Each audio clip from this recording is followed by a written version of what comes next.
What's going on, YouTube? Today is day 24 of Sober October, and on day 17, uh, reflecting on my excuses to use.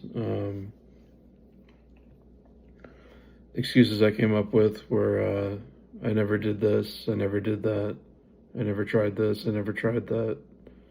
Um, just the idea that I was missing out on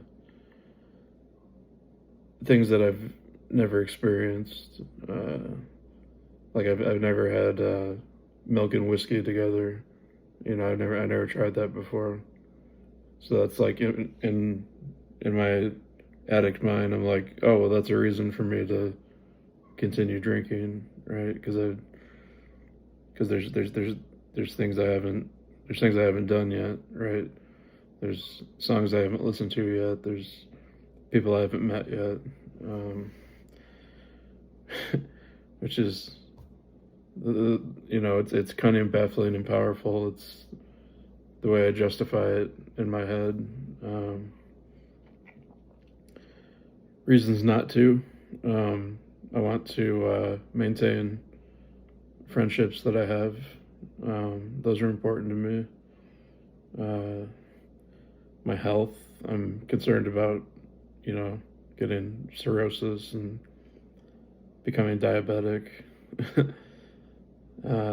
Financially, there's. I'd like to save money. I can save a lot of money if I don't spend it all on alcohol. uh, and I just kind of want to maintain a peaceful equilibrium. Because once you reach a certain point, it's just kind of like peaceful, and I kind of want to maintain that.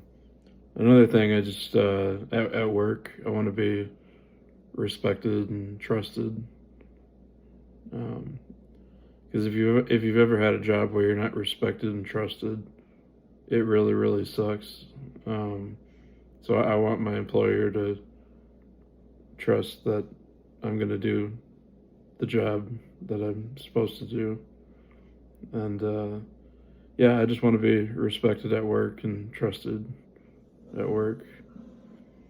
So I think I was reflecting on relapse threats. Um, Music seems to be a big relapse trigger.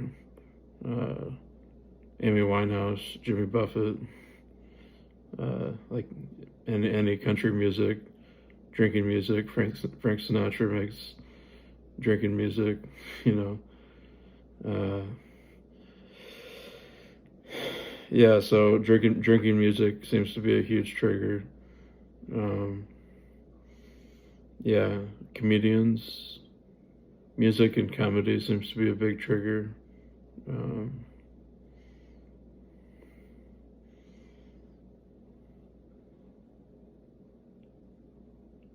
I think one of the reasons I was using is I use alcohol to get stoned.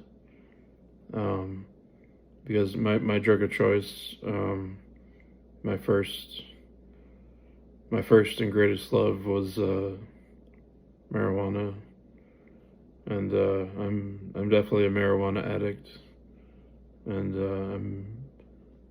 I'm 2 years clean off marijuana. So I think I was using alcohol to kind of get that same high. Um, I was using booze to get stoned, if that makes sense. Um, yeah, just constantly BSing, and I'd have this like obsession where I'd have to like put the strangers in my mind to sleep, if that makes sense. Like just kind of direct traffic, get people where they're going, and I gotta learn to stop doing that. Because like I'll try to direct traffic and put people to sleep with musically, I guess. Just try to listen to different music to put people to sleep. um, whether they want me to or not. So I really have to learn how to stop doing that. Yeah, I started using it in the first place for relaxation, insomnia, depression. I'm 15 months nicotine free, so I gave up the vape, I gave up the weed, and that was a big reason why I continued drinking. Um, and yeah, I just like to party and listen to music, so that drinking music is a huge trigger, um, because it's something I still enjoy. But I'm realizing that the same way that I'm addicted to marijuana, I'm addicted to alcohol, because really I'm just using alcohol to get stoned, right?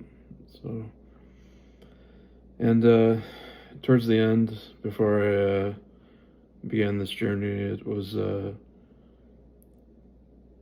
my philosophy on using was I didn't care if it killed me. I didn't care if it killed me because I don't want to live anyway. Right? And I was willing to spend every cent I could come up with, like literally every penny I had, on making sure I had alcohol for the night. So, and in the back of my head, I knew if it ever got too bad, I could, have, different ways of solving that. And sorry if that's a trigger. Yeah, I would deliberately listen to music that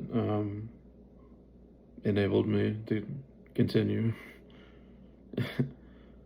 I would only listen to music that enabled me to keep drinking. So yeah, and just been dealing with some resentments towards my employer. Like if I request time off and they don't want to give it to me, I start going through all the reasons why I hate that job and all the bad things about everybody. But then I come around again, and the job's really not that bad, and I just have a momentary resentment, because I didn't get what I wanted, and yeah, so I have resentments towards certain family members. Experienced some emotional trauma growing up, so just have certain resentments towards certain people, and I'm just trying to be as positive as possible, and just trying to understand that people are human, and I can't say what I would do in certain situations. Like if I had to have children at a young age, I'm not sure how I would have handled that. So I really can't be resentful towards parents or guardians or anything like that, because I've never had to be in that situation. So, and I can't say how I would have handled that. So the key to disarming a resentment is to be grateful. Gratitude disarms the resentment. So I just got to be grateful for what I did have.